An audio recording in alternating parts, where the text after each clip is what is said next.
Hello guys, this is Sushant. So welcome to your channel, which is Sai Engineers. We have been making videos for the first year of engineering for the first semester subjects, which are going to be the engineering mechanics, applied mathematics and basic electrical electronics. In this video, we're going to continue with the topic which is forces in space, which is a topic in your engineering mechanics. So if you're new to the channel, please do go check the other videos which we had made for engineering mechanics. Also hit the subscribe button and hit the bell icon so that you never miss the notification from us. Do like the video, do share it with your friends so that it helps them also in their studies. Do write in the comment section how do you find these videos which we are making for you. So let's get going.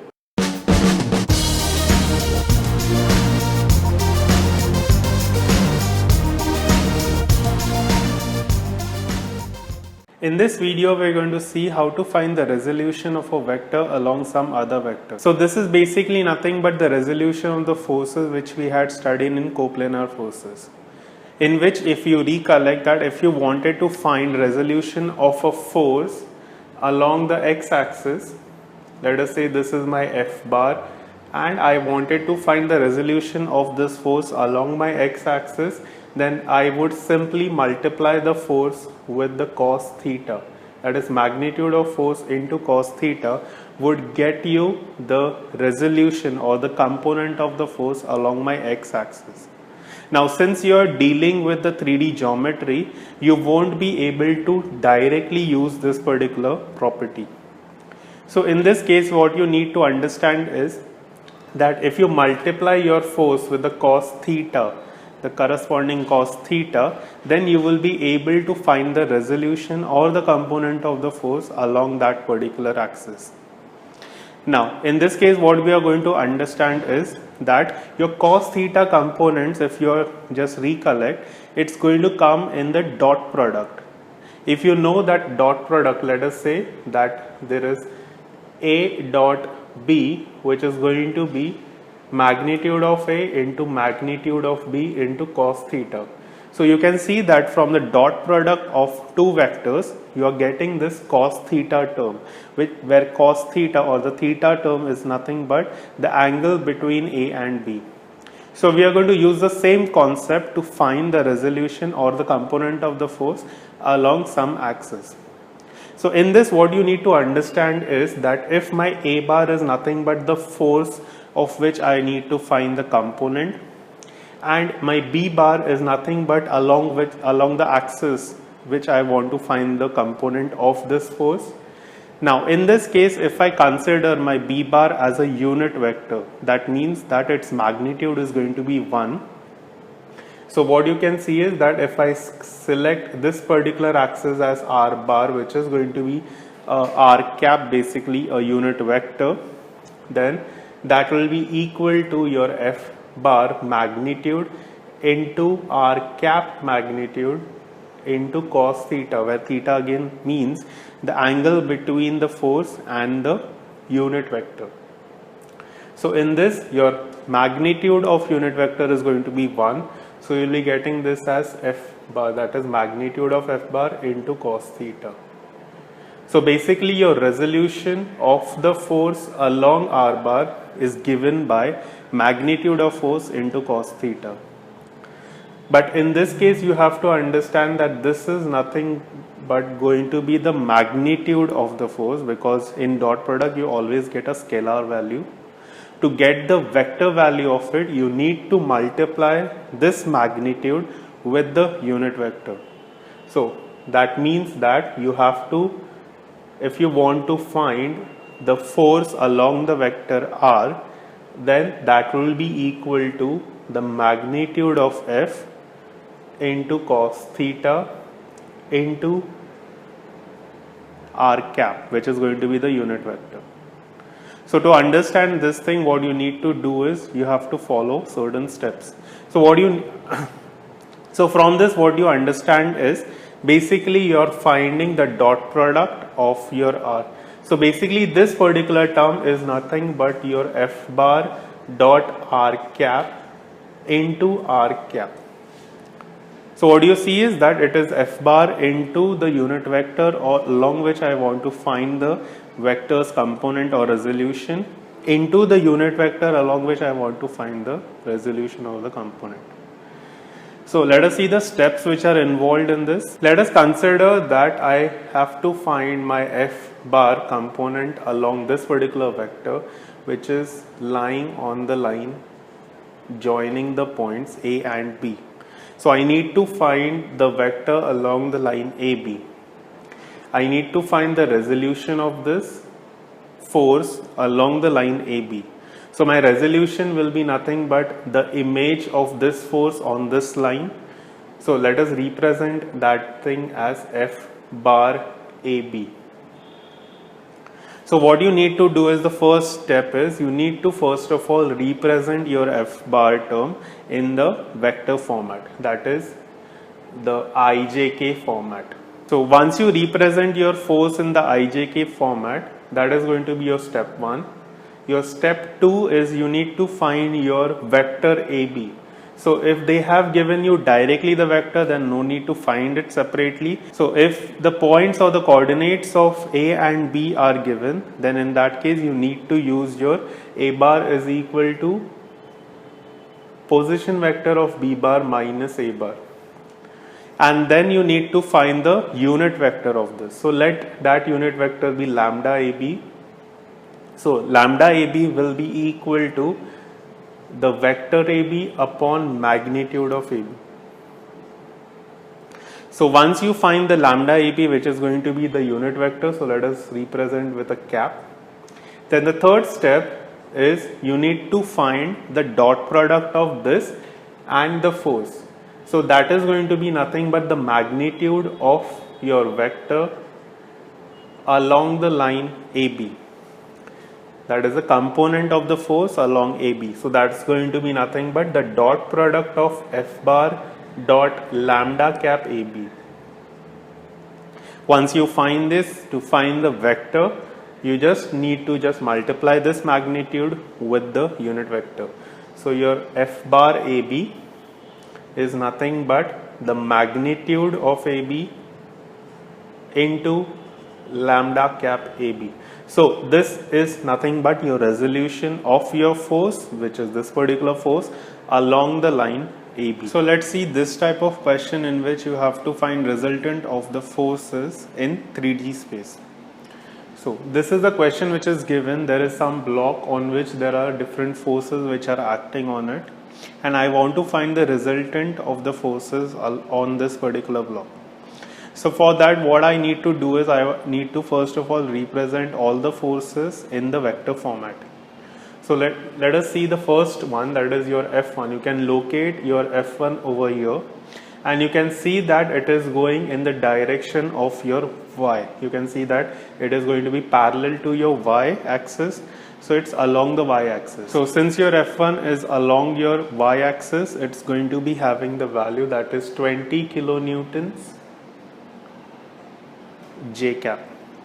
Now let us locate the second one, the F2. You can see that F2 is along the X axis and it is going in the negative direction of X axis.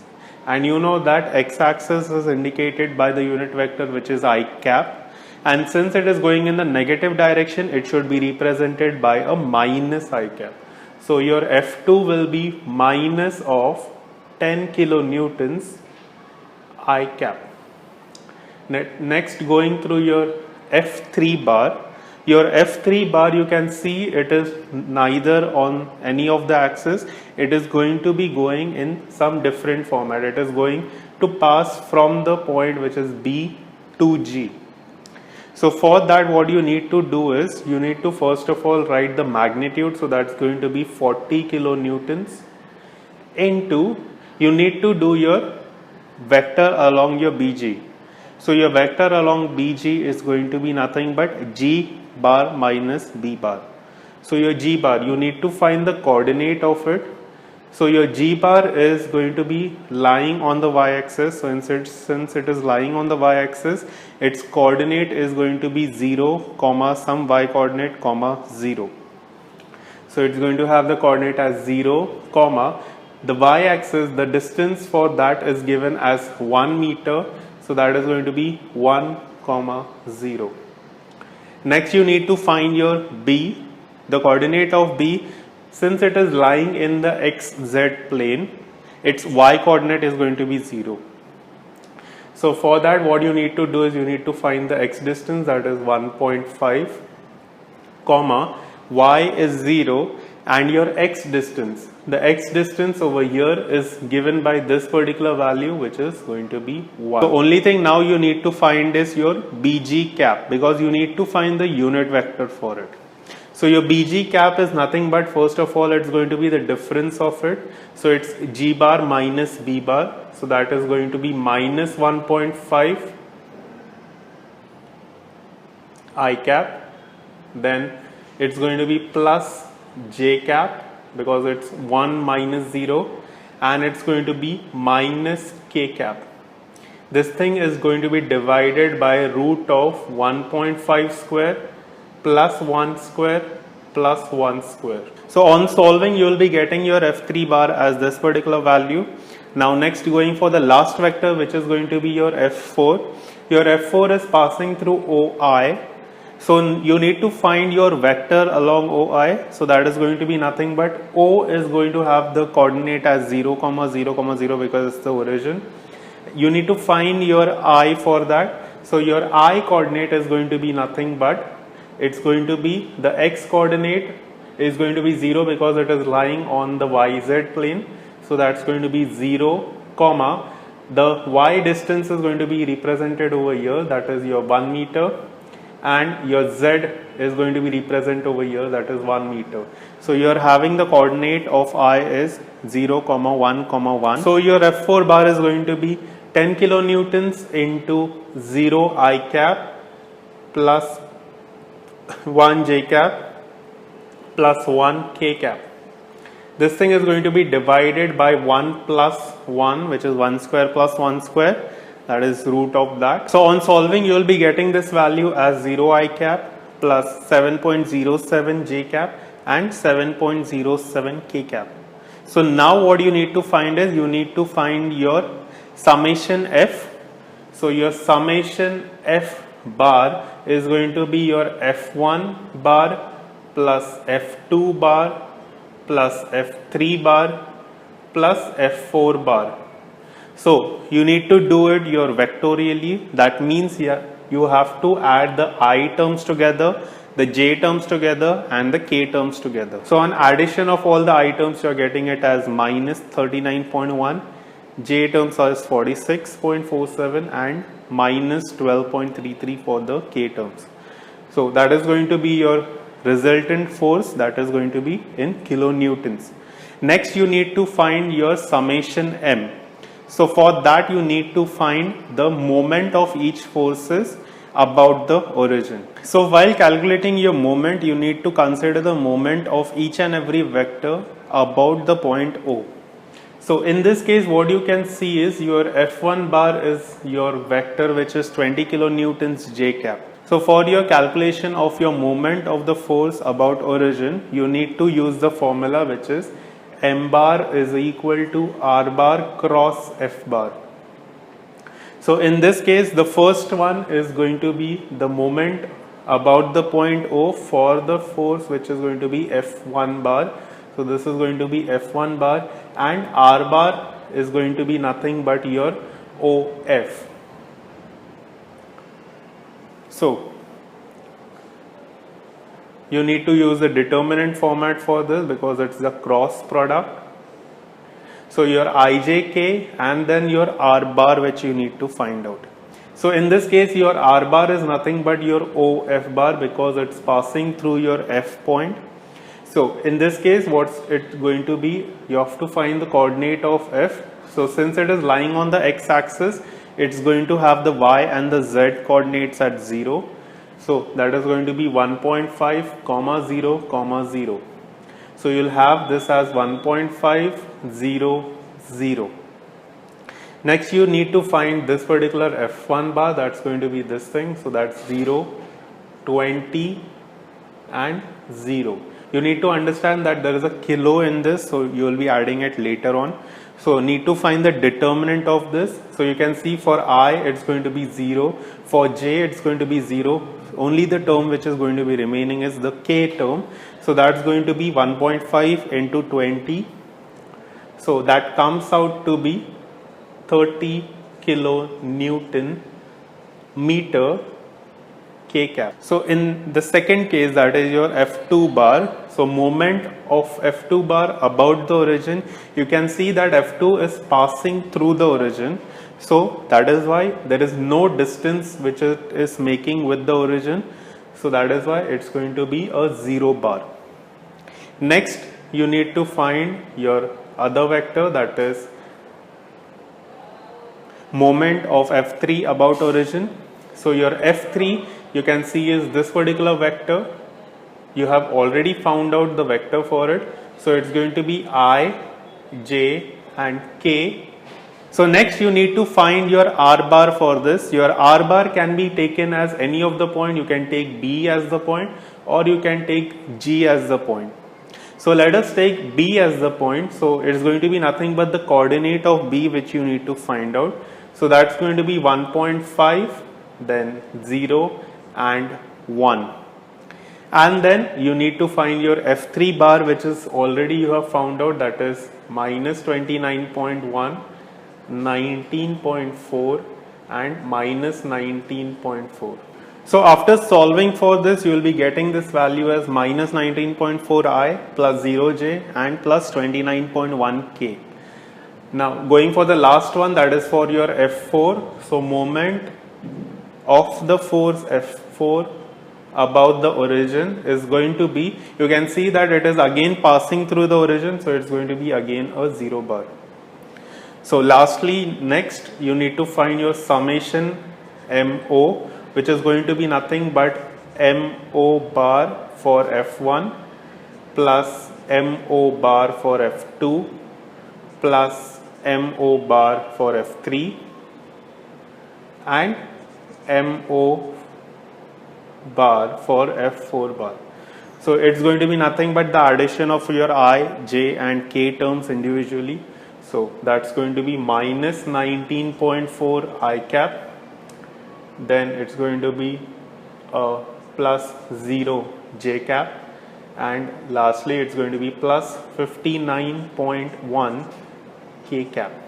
This is going to be in kilonewton meter.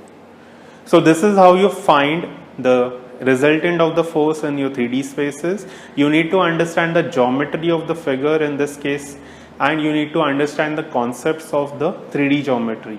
So these are some of the few topics or few problems which are asked in this particular chapter. We are concluding this chapter and we'll be taking up a new chapter which is going to be friction. So for that, please stay tuned. And also do subscribe and hit the bell icon to never miss the notification. Do help us by sharing these videos with other guys and also like the videos to make us inspired to make more videos for you. Do write in the comment section how do you find the videos which we are making, and also let us know what more topics you would like us to make the videos on. This will not only help you, but it will help us also in making more videos like this. So we are from Samartha Vidya classes, which is for engineering and science students. We conduct classes for the degree and diploma level students. We conduct classes for the syllabus for Mumbai University and also for the syllabus for NMI-MS and KJ Somaiya. We also conduct classes for the 11th and 12th science students, and we do help them in their preparation for the engineering entrances. So for more information, you can visit us at our Facebook page or you can email us at samarthavidya@gmail.com. Our classes are situated in Mulund and we also conduct classes in Thane. So for the Facebook page link and also for our email address, you can look it in the description below. So for now, signing off, this is Sushant. So keep learning, keep watching and happy learning. Bye.